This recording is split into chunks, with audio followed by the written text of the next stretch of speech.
Daniel Ratling joins us today on Turf Business TV, and he is the Grounds and Estates Manager here at Whitgift School in South Croydon. Dan, well, firstly, thanks for taking time out. There's never an easy time to come and see people, but you've got quite a bit going on at the moment, I guess, with there's matches going on out there, etc. Let's just start with a little bit about how you got into this industry. What was your first steps? I joined the London Borough of Barnet at the age of 16, straight out of school. Began an apprenticeship there. I think I was there for probably about 4 years, give or take. I progressed from apprentice to team leader with a van and a gang of 3, looking after the sports turf by the time I left. From that point, I joined St Albans School up in Hertfordshire, working with Ian and Steve on the grounds up there. I was there for a good 9 years, I'd say. Whilst there, I began my foundation degree, and then I moved on to my first head's job as head groundsman at the Honourable Artillery Company in central London, where I completed my foundation degree and started on my bachelor's, and then moved to Whitgift School as head groundsman in 2015, January 2015. And I finished my bachelor's degree around May of 15. So that was my progression route to Whitgift. I then became the Grounds and Estates Manager in, it would have been January 21. So, Education and development is obviously very important to you, and you've now this year undertaken a master's, so you're a glutton for punishment. Yeah, do you know what? I enjoy it. I genuinely enjoy learning about this job. It still fascinates me, and I find it's a bit of a rabbit hole. The more you know, the more you realise you don't. And just the technology evolves, the knowledge evolves. You know, it's a fascinating industry to be involved in. I've had a great experience of education, very supportive employers over the years. And really good colleges and educational establishments with which to work. So I've been quite lucky in that respect. And your passion for that has extended into another kind of thing that you've taken on, which is being involved with a trailblazer group. Yeah. Tell us a bit about, one, how you got involved, and 2, what that group's all about. Yeah, so I think it was probably about 2018 I was invited to be involved with the Trailblazer group as a member of the group. And then I eventually took over as chairperson. We were reviewing the level 2 apprenticeship at the time. I was then approached by Jonathan Knowles from Leicester City, who wanted to begin developing a level 3 sports turf qualification, which I was very pleased to be involved with. So we worked together. We brought in more people into the Trailblazer group. And I think it was last year, actually, we got the level 3 over the line. So there's now a revised level 2 with a approved endpoint assessment, which seemed to be the big issue with that. And a new level 3 apprenticeship, which was actually tied up with the golf greenkeepers as well. So it encompasses sort of both sides of the industry, if you like. So we're all about, this industry is one industry with different factions within it, if you like. But to pull that all together, I've seen that to be quite a difficult task, to get golf and the other sides of the industry working together. How did you get about that? So in some respects, it was instigated by the Institute for Apprenticeships and Technical Education, which I'll abbreviate to IFATE because it's much easier to say. Might be for you. Yeah. So IFATE basically looked at our proposal for the development of the level 3 and decided it was so closely aligned with the existing level 3 golf that it had to be developed together. So they pulled a meeting together with the kind of key stakeholders in both of the Trailblazer groups. And in essence, the guidance was you work together or it doesn't work at all. So we did, and actually we got on really well. There was a lot of sort of good work done between both parties, even though arguably to some it's different sides of the industry. There was a fair bit of crossover, and it was a good qualification we got at the end of it. So we're here now. We're into is it the first year this has been available, and we'll see results from people when. Yeah, so as I understand it, colleges, institutions are enrolling students onto the new level 3. No one's got to endpoint assessment yet, so we haven't had anyone qualified, but there is an intake, and I think the uptake is good. So there was as I was aware, there was a lot of students that were getting to the end of level 2 and not knowing where to go from that, and this has opened that pathway, and that's a big thing. So you've come a long way with that project in terms of the level 3. Where'd you take it next, Dan? So we've begun the development of a new level 5 apprenticeship. We've approached the Institute for Apprenticeships and Technical Education, IFATE, and they have recognised the need for a level 5 sports turf qualification. So they've essentially green-lighted us to begin this development. We're at the very early stages of doing so. There may be an opportunity to integrate the level 5 foundation degree in sports turf, which would essentially become a degree level qualification. But it may not be the industry's desire to do so. So there's about to be some industry communications from the Trailblazer group coming out soon. That sort of asks people to come and get involved, either in the Trailblazer group itself, if they want to be quite heavily involved in the development, or just interacting with some of the polls and the communication that we're going to be putting out there. But it's really important to us, the Trailblazer group, that it does represent the needs of the entire industry. And in that, by entire industry, including golf in that as well? So the golf have a level 5 apprenticeship already running. We would envisage being distinct from that. So it wouldn't necessarily be tied up. In the same way that the level 3 in the same way that the level 3 would. No, so we would stay distinct. So your timescale on that is 2025. Yeah.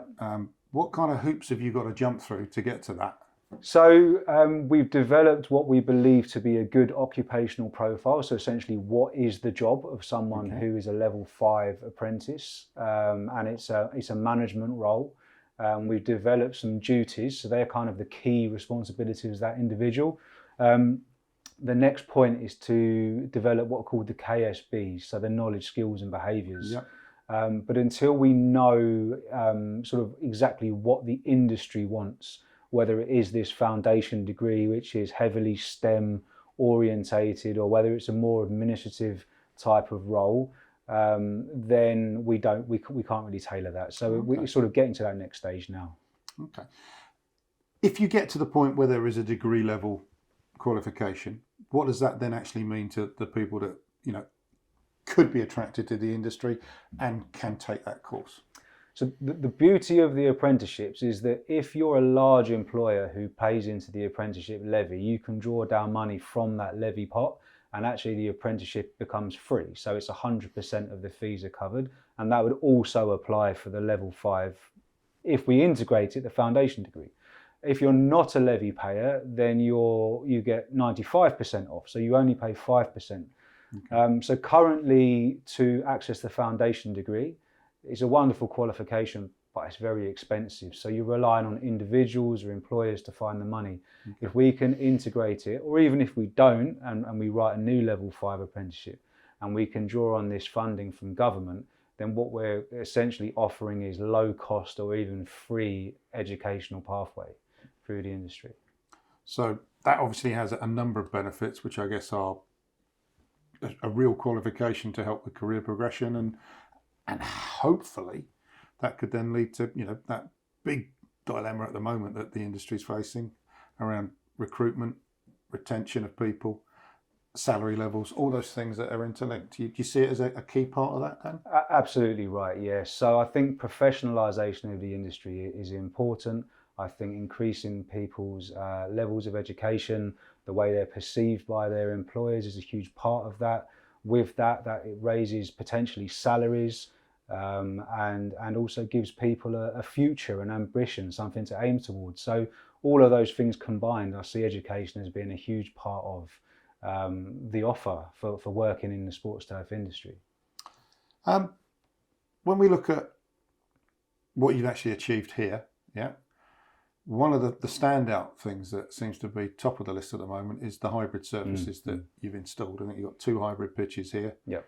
Are you aware if you're the only school that has got that, or?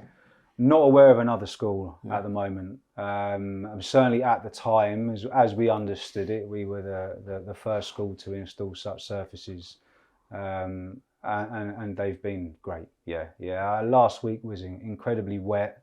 Would have caused us huge issues in terms of how we get sport on at the school. Yeah. But as it happens, we played sport throughout the week on the hybrid pitches and had double headers on the pitches on the Saturday. So they're doing well. Well, there's a fair few people canoeing to the corner shop in the last couple of weeks, isn't there? So I'm fascinated by how you came to the decision that was the way to go, and then how you got the people that you needed to get involved on board for that. So how did the process start then? All told, it was a pretty lengthy process. I joined the school, as I said before, in January 2015. I spent the first year or so kind of identifying what we needed to do really to take the sports pitches to the next level. By I think April 2016, I'd employed TGMS consultants to work with me on a pitch development proposal. At the time, it wasn't for a hybrid pitch; it was for natural turf pitches. Okay. The school then began to look at 3G pitches and whether fully artificial also answered some of our questions.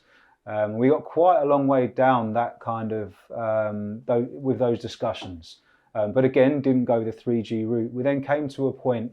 It was during 2020 actually, where the conversation kind of pivoted to could hybrid pitches be a good answer for our needs, and kind of they're almost a halfway house, if you like, between fully artificial and a drained natural turf pitch, and that's kind of where I see them fitting. So they answer some of the usage questions and the resilience of the 3G, but they aren't at that same cost point as a 3G pitch. So your driving factor for getting this on was there's not a revenue necessarily directly attached to that. It's about providing as much sports playing time as possible at the right kind of standard. Exactly that. So the school wanted to use the pitches more often, irrespective of weather, but hiring it out after hours for the community use wasn't the driving requirement of the project. So it was about how can the boys who are fortunate enough to go to the school get to use the sports pitches most. Okay. And hybrid pitches seem to have a place in answering that question. So most commercial entities will go, okay, so there's a cost benefit analysis or there's a profit associated to it. Profit wasn't there. How did you go about putting together your basis of what was the best route to go? Was there any kind of thought around the finances of it, or was it okay, just let's go for what's the best solution?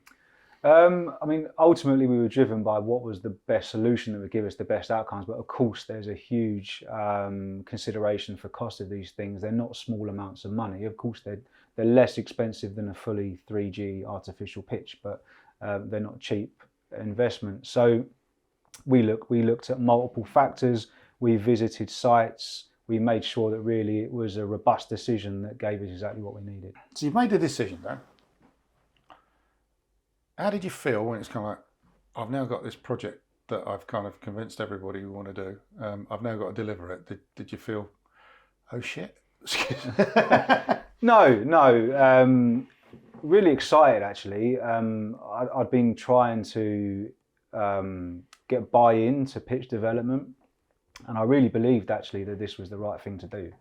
And yeah, I was really excited by the prospect of what we were going to be able to achieve, and being the first school to do so. Of course, we all in this industry see what professional sport is able to achieve with the right levels of investment. And as a school, to be able to tap into some of that kind of development that happened in terms of the hybrid pitches, bring that into a school environment for the benefit of the school children, is exciting. And actually, of course, being the first, you don't really know how it's going to work. But 2 years down the line, we're pretty convinced, I think, that it's the right thing to have done. So at what point did you start talking to potential contractors for that? It all moved pretty quickly. I think would have been autumn winter of 2020. We really started pushing this sort of forward, and we constructed in July 21 is when we started, and finished in November 21. So. I mean, did you have a short list before you got to that point, or did you put it out to tender? What's the process you go through? We looked at both carpet hybrid and stitched hybrids, and we went out to the main contractors who deal with those various surfaces, or rather the main contractor who has a relationship with the companies that install those surfaces. Yeah, sure. So we went out, I think, to 6 or 7 different contractors and asked for tenders. And it was a competitive process. It was reviewed with the consultant TGMS, who was still on board and involved in designing the project. And White Horse contractors were successful with Grassmaster stitched hybrid. So what made you go the stitched, and particularly Grassmaster and White Horse? I think on balance, stitched pitches are proven to last for a period of time.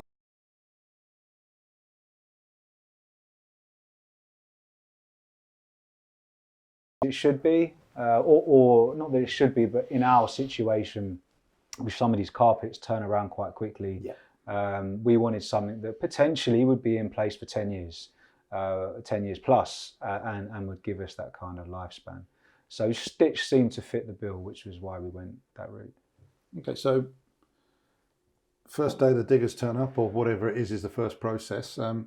Talk me through how the project developed and the kind of stages within that, and what were your key challenges for you, and what did you learn out of it? Because I'm sure it was a learning experience. Well, I mean, this could be a long answer. So so I'll sit back. Yeah, no. So they rocked up on day one. They corroed off the surface. They carried out the grading work that they needed to achieve with the sub layers. Then we installed primary drainage, secondary drainage to a soak away outfall, and then we built up with a sand carpet on top, and then a root zone carpet on top of that. Stitched the fibres, seeded, fertilised, soil amendments, and away we go, and we grew it in. Once the stitching was completed, it was handed over to the school grounds team to manage it, but White Horse and Grassmaster had it up to that point.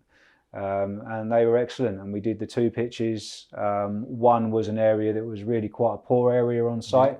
That's now one of the best junior size rugby pitches I've seen, and the other one was our main first 15 rugby pitch that we did. And we've just had floodlit as well with LED lights, so we're now able to use it into the evenings, which has been a game changer really for the sports department. So what were your big challenges through that process? The big challenges was, I mean, being completely honest, there was the education that I've had and the experience that I've had. I hadn't been in that situation before. So it was sort of understanding the day-to-day sort of management of the site, working with White Horse. They were very good. The project manager, Colin, was fantastic. We'll work with. I'd say perhaps the biggest challenge probably came when actually it came into use, because then all of a sudden you're working out how your sort of day-to-day operation changes in terms of sort of hoovering up behind a rugby match, for example. We're getting used 6 days a week here. The only day off is a Sunday. So it's not that you have a match that you then have a couple of days downtime to tidy up from. So a bit of a learning curve, I think, for everyone, me, the whole team, but it's been good. So there was a management issue there, or was there a technical issue in terms of different things you had to do? No, there was just, so I think probably the biggest change to operation would be the cleaning up. So these surfaces drain well because the water passes quickly from the surface down to the drainage. So you get any accumulation of organic debris in the top, that stops the infiltration, and hence the drainage starts to fail. So you need to keep the surface clean. So our usage levels are high, so we're not having to use sort of rakes and stuff to disturb that organic layer. So just the rugby stud is quite a good natural scarifier. So, but there's just a lot of hoovering up behind to make sure that surface is clean and does what it needs to do. So And again, that's just something that you kind of get to grips with. We had the kit, we had the staff, but it was just actually seeing it in practice, 6 days of use every week for a 6 to 7 week period. And then there's a holiday, and then you go for another 6 to 7 weeks of 6 days a week, and then there's another holiday, and so on. So the pitches are getting more use Yep. than they did previously. Would you say that the quality of the surface you're now getting is still as good as it was, or superior to? Far superior. Yeah. Yeah. So even with more use? With more use, far superior, yeah. So, I mean, irrespective of weather, we can achieve 15 to 20 hours of use a week on these pitches. And when the growing conditions are good, you almost can't tell they've been used.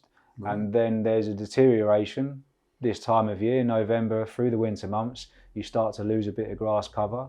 But crucially, it continues to drain, the surface remains flat, it remains stable, it doesn't bowl out on the line outs, and you don't get a carving up of the surface, even with huge amounts of rain. And then you get through to the spring, starts to grow again, you overseed, and you get a decent surface on it for the summer. And we use them as cricket outfields with roll-out cricket wickets in the summer season. So okay, that's they're used. Yeah, but they're literally all year round use now, and it's. So you as the head man here are looking at it and going, well, I'm really pleased with the quality here. What sort of feedback are you getting from the coaches, the staff, and the players themselves? Yeah, nothing but positive, to be honest with you.